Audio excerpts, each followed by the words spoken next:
Welcome to Black Belt Selling with Stephanie and Anna Scheller. I'm Anna, and normally you hear I'm Stephanie, but unfortunately she couldn't join us for this second part with our good friend Alan Hennessy from Kompass Media in Ireland. Alan, welcome back to Black Belt Selling. Hello and welcome. How are you? Good to see you again. Good to see you too. Alan is the head of Kompass Media, and he's a social media lecturer and trainer with over 10 years of experience in digital media. And he's worked with various government initiatives, providing consultancy and strategy. And as I said in part one, this guy's credentials go quite a long way. I mean, you know, if you think you need digital and content media, or social media training, or website consultancy, communication, or customer service, those are all things we're going to be hitting on. But mostly you're going to be hearing some valuable social media tips. So you're going to want to stay with us on this podcast. Before we get into the interview, though, I want to invite you to become part of the Black Belt Selling family. You can find us on Facebook.com/groups/Black Belt Selling. There, we post content, so we post motivational stuff. Other people share their wisdom with our group members, but most of all, you get to hear when these broadcasts go live. So go over to Facebook.com/groups/Black Belt Selling. And so let's get back to talking about social media. You know, one of the things that I wanted to get to in the last interview that we didn't get to this during that interview was to talk about your greatest success. Maybe somebody that was really, really like feeling like they were going nowhere. And because of what you were able to show them, they took off like a rocket and really made their business shine. Yeah, there was one particular, it was actually a restaurant. It was right here in Dublin. And what it was they had their social media platforms, but they just weren't using them effectively. So they contacted us, and we went in and we met with them. We had a chat with them. We always will do an audit of their social media before we'll actually go and talk. So we understand exactly what it is that they're doing. And then we will make, obviously, an assessment of the situation. And what we found is they had this fantastic restaurant. It was seated 250 people. Wow. Huge restaurant. It was an American style themed restaurant. So, it was similar to, say, like the Hard Rock Cafe type of thing. So it was a similar restaurant to that type of thing, but it was based in Ireland. It was owned by an Irish company. And what they were doing was they were not using social media to promote what they did or show people what they did or, bring them into the restaurant. So we gave them strategies. We told them, like, okay, so what you need to be doing is you need to be maybe, creating live videos. You need to be posting pictures of people that have been in the restaurant. Get them to tag them. So we showed them all of these different strategies that they should be doing, and we helped them, we worked with them. And we brought their Facebook page from, I think it was, at the time when we went in, I think there was about 400 people on it. And it's still growing, and it's now over 36,000 people on that page. Wow. So I was just from looking at it from a different perspective, because we knew exactly what it was that they needed to do, because it was so obvious to us, but because they were on the inside of it, they weren't seeing that because they were so focused on what they had to do. So when we went in and we started doing it and started to grow exponentially, it was really, really, it was a roller coaster for them. It increased their sales, it increased their engagement, it increased, there's so many different levels that it worked on. So, that is probably one of the great successes that we've had, and we still have that client, and they're with us now. Must be, 4 years, and they're still doing, and it's still growing every day. And now they have adopted this whole idea of we need social media, and we see exactly the benefits of it. They see exactly what it is they can do. and they're now saying to us, well, we were seeing this on a particular, Facebook page. Can we do something like this? And we'd say, no, well, look, we'll do it this way, because if you imitate, that type of stuff, you're not standing out. So what we do is we say, right, okay, let's have a look at it, see what we can do that will work for, this particular restaurant. And they go, well, yeah. And then when we do come up with the plan, it seems to like, we've always had success with it. So it is a case of not doing the same as what everyone else is doing. You need to stand out from the crowd. You need to step it up and stand out. That's what's going to make the difference for you. That must have been very rewarding to see that extremely, happen. And extremely. like, oh my goodness, and their elation, and now they trust you because you give them advice, it works. When you might do something and it mightn't have as much impact. You mightn't have as much impact, but it still does. It still does work. You know what I mean? It mightn't have as much impact, but there's a learning curve there where you actually can see it, and you can say, okay, right, this isn't so good. So maybe let's have a look at it and refocus and maybe change a few bits. And then you start getting the right formulas. It's all try. You have to keep innovating. You have to keep trying stuff. Some will work, some won't work. So, and that's one thing I always say to businesses. We know what does work, but if there's something new and that you think that you would like to try, well, let's talk. Let's get together and let's see if we can build on it from that, because we know what the formulas really are for stability as much as anything else. Wow, that's amazing. Now, what do you see as the biggest challenge that business owners or salespeople have when it comes to social media, and then how do they overcome it? I think, speaking from businesses here in Ireland, like we've dealt with a few who've said to us, when we would talk them, say, look, your social media needs this, and they go, you know what? I have my son who knows how to do social media, and he's going to run social media for me. And I go, okay, right. And my answer to that is always is okay, so would you let your son, your 15 or 16-year-old son, open up your business in the morning, sell the products, sell your services, take the money in and close the shop up at the end of the day? And they say, no, I wouldn't. And I said, well, why are you letting them do that online? Why are you letting him do that online? And they said, but he's not. I said, but he is, because your online presence is as good as what your bricks and mortar is.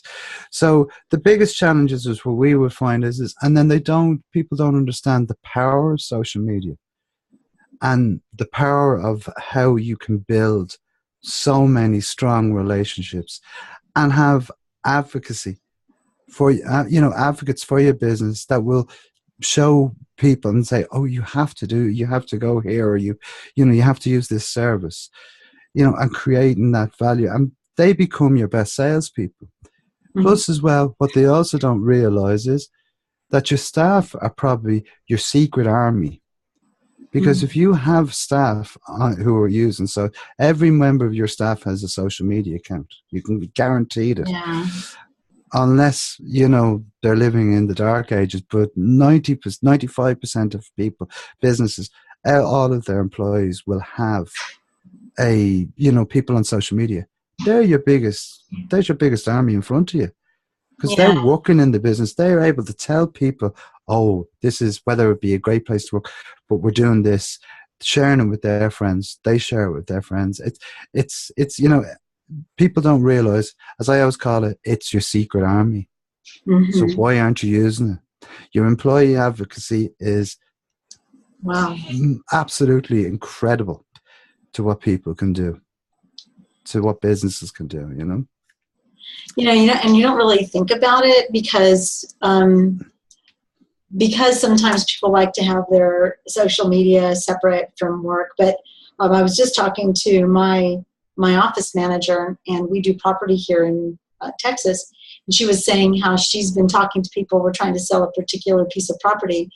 And now it ends up that she's going to end up buying the property herself. Mm. She loved it. She was telling people all this wonderful stuff, and I think she just ended up falling in love with the property herself.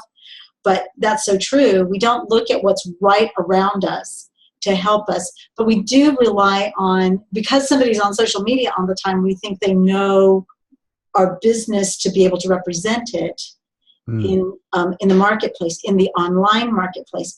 But tweeting, Facebooking, Snapchatting, there has to be a strategy. There has to be a method, and you have to know what your message is. And, in part one, when we were talking earlier, you were talking about the importance of bringing value to your ideal client. So let's talk a little bit about that, because you were mentioning like an air conditioning company. How do you take a air filter and make it sexy? But that's and not sexy in the sense of I want to go to bed or anything like that, but in the sense of attractive, in the sense of interesting. Like I want to know more. I want to be. You sense your passion. Either that, or you shouldn't be in that business, right? Yeah, exactly. And adding value, as I said before, like, when you add value to someone's life, and at the end of the day, we're dealing with people here that are on social media. They're on social media. One, they're on it to find out information. Two, they're on it to engage. Three, they're on it to be nosy, but they're also on it to learn as well. Do you know, these are all parts. Everyone wants that knowledge. Everyone craves for knowledge. It's in your DNA. It's what we do. So if you can add value by giving them information that's going to help them in their life, that, or in a customer's life, that they're going to come back and they say, well, hold on now. Alan gave me 10 great tips for doing social media. The next time I'm looking for something, they're going to go to me. They're going to come to me, and they're going to ask me and say, hello, I see in your article, would you be able? That's what you're doing is you're building that relationship, and you're adding that value by adding that value to them. So whether you, as I said, if you're selling air filters or you're selling, cars, Mercedes Benz, if you know what I mean, whatever type of cars, or the big, the Ferraris and the Lamborghinis of this world, they still have to have some sort of selling power. There has to have something behind them that's going to add value. We talk about disruptive thinking or disruptive imagery. And what we do when we say that is that makes you stand out. By putting a disruptive image, and I don't mean by putting, like if you're selling air filters, there's no reason why you should be putting, you may put one or two posts up with a picture of an air filter. But if you have someone standing in front with a hair blown in their face, okay, and they know, and you can see that air coming at them, or if you create a video where they're standing and they're sweating and suddenly all of a sudden that they're really cool, right? That's disruptive, because people will remember that as quicker than they would just remember, an air filter. Like it's boring. It's boring. It's something. It's a necessity. Okay, we need it, but if you can create a whole idea behind it, that if I buy this air filter, oh yes, I'm going to be so much cooler, or it's going to enhance my life, or it's going to make me feel better. That's what you work with, because that's the human part of it. That's the emotion that you're getting across to these people. Right. All right, so we're talking about standing out, being disruptive.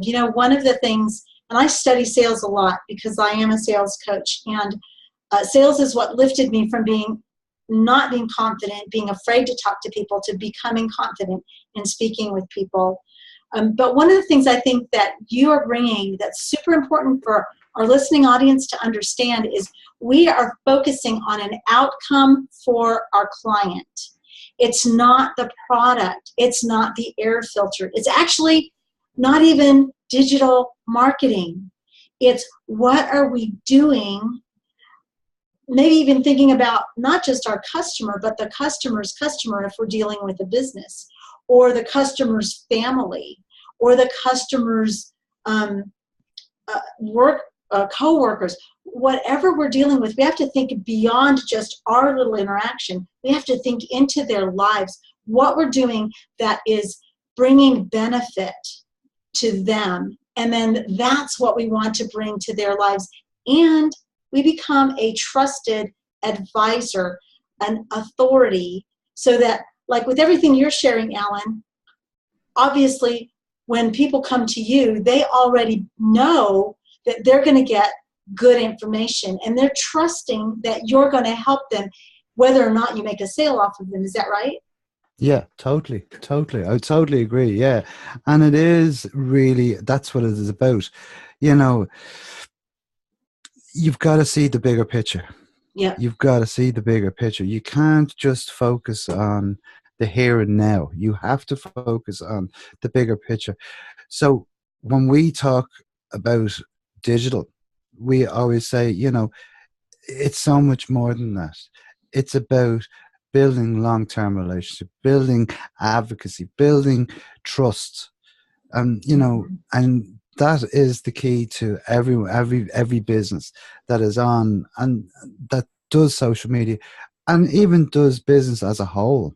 Mm-hmm. You know, if you like what you do, like what you, if people like what you do, they will come back, but they'll also tell others, and they'll tell others who'll tell others, and it just keeps snowballing out onto a bigger mass. And that's how you build on a business. Like when we look at, even in design thinking, what we look at is we don't look at the solution. We look at the customer's outcome. So we want that customer to walk away. Yes. We want them to walk away saying, okay, I got what I needed from Alan. Okay. That's their focus. Our focus will always be that. It's the same in the restaurant, what we talked about earlier on. We want them diners to walk away, having enjoyed the dinner, having enjoyed the experience of being in the restaurant, that they are going to then tell others that are going to come in. So it really is, if you work on the outcome for the customer or the customer's customers, that the solution becomes so much more easier, because you know exactly what it is that you need to target that customer, because you're pulling at their heartstrings, you're pulling at the emotions of what they are. You're not being smart about it or underhanded about it. No. What you're doing is you're just trying to be as good for that person as you can, and in turn you reap the benefits of their custom, of them spending money with you, or even them just liking you. And you know, brand advocacy is so important in this world we live in today. Right. Do you know what I mean? We have to have trust, and you have to have that. And if you have trust, everything else falls into place after it. It is really as simple as that. Do you know what I mean? But people overcomplicate it, and they do overcomplicate it by putting all these different elements in. And you say to yourself, but hold on, stop, think what you're doing, and think what you want to achieve. Have that strategy, have that, you know, that plan, that master plan, that bigger plan. That's not just today, tomorrow, 6 months.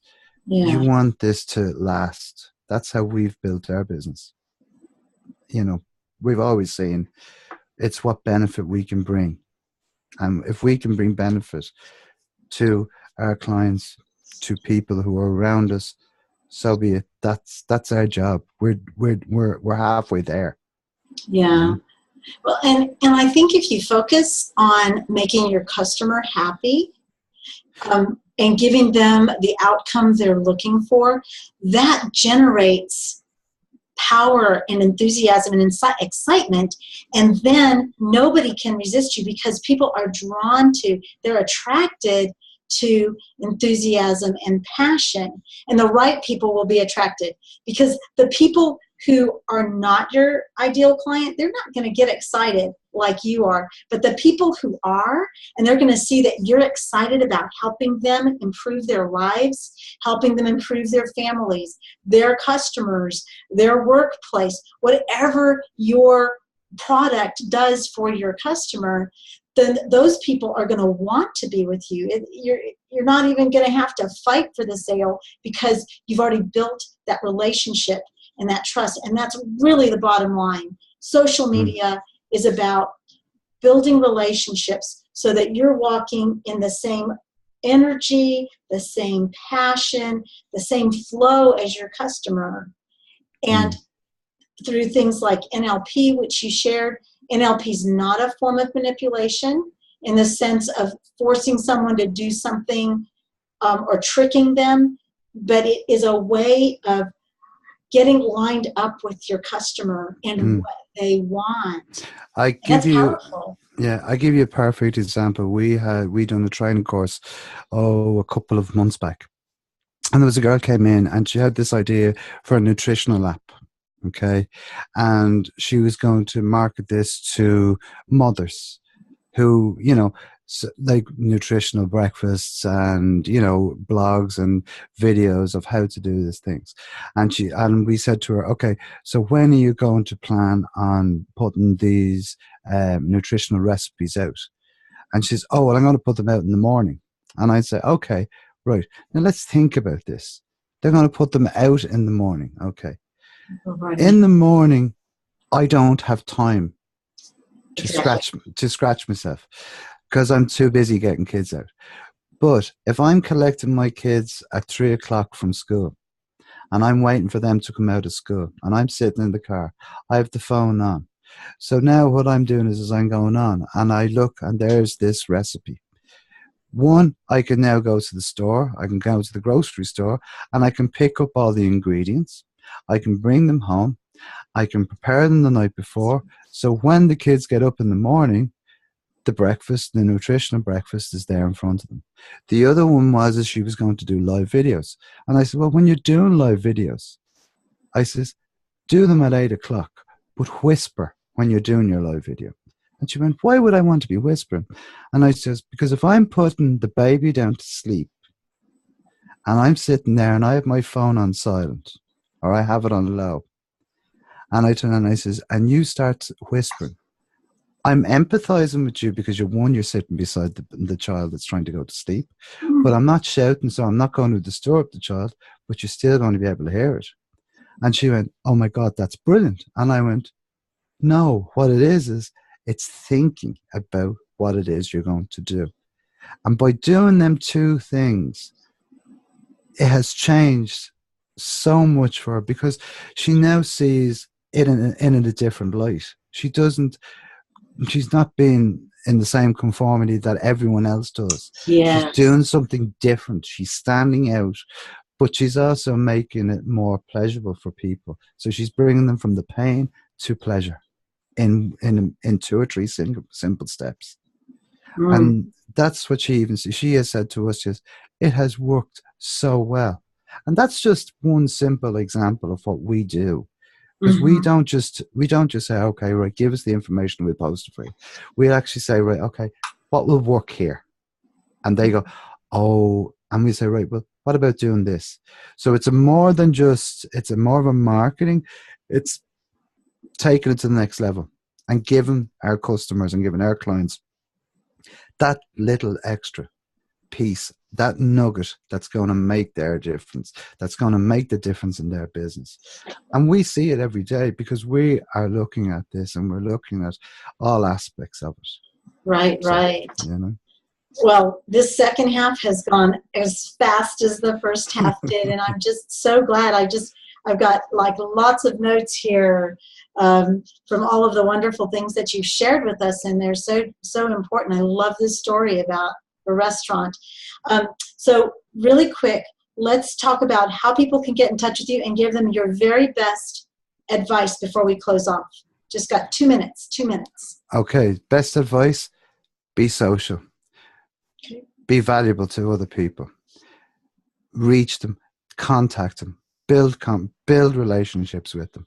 That's the key to social media, building on relationships. Remember, guys, don't push it down people's throats. Give something that's valuable to them. They will come back to you. It works every time. Okay. How do you get in contact with me? Website is www.compassmedia.ie. That's Compass with a K. You can find me on Twitter at Compass Media. I'm also on Facebook at compassmedia.ie. And we're also on LinkedIn. You get me at Alan Hennessy. And we're also on Snapchat and Instagram as well at Compass Media. All right. All right. All right. Well, thank you so much for joining us today. I'm sorry Stephanie missed this. I know she would have loved to hear all of it, but she'll listen to the recording when it goes live. Which reminds me, I want to invite you to join our Black Belt Selling family. Go to facebook.com/groups/Black Belt Selling so that you can know exactly when our podcasts go live. In the meantime, I want you to know Stephanie and I believe in you, and we believe that you have potential. We believe that you have the ability to have the success that you are working so hard for. So stay with us. Listen to these podcasts because we want you not just to make your goals, we want you to smash through those goals to have the success that you deserve. Thank you so much for joining us. And join us again next week for Black Belt Selling Podcast with Stephanie and Anna Scheller.